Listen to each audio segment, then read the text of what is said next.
welcome back to Baking by Leah. This week I'm going to be making a creme brulee. I have preheated my fan oven to 150 degrees. I have put my pan onto a low heat.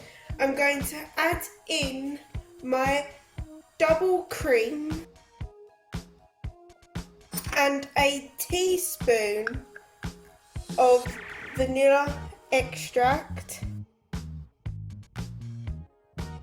and bring it to the boil.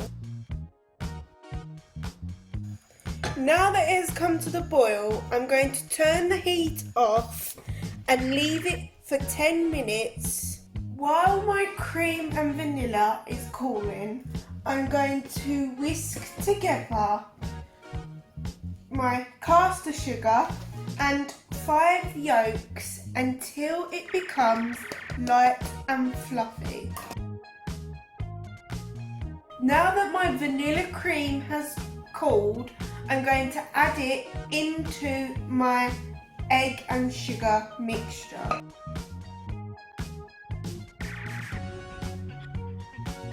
I'm now going to pour my mixture into my pot. I'm going to place my creme brulees into my tray.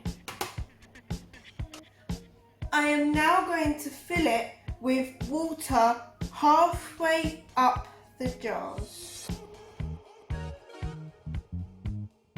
I'm going to bake them in the oven for 30 to 40 minutes or until a knife inserted comes out clean. Now that my creme brulees have cooled, I'm going to place them in the fridge for 1 hour. Now that they have set in the fridge for 1 hour, I'm going to sprinkle my brown sugar over the top.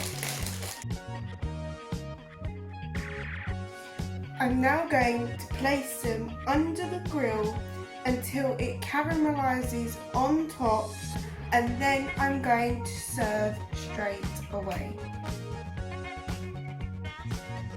Thanks for watching this week's YouTube video. I hope you enjoyed it.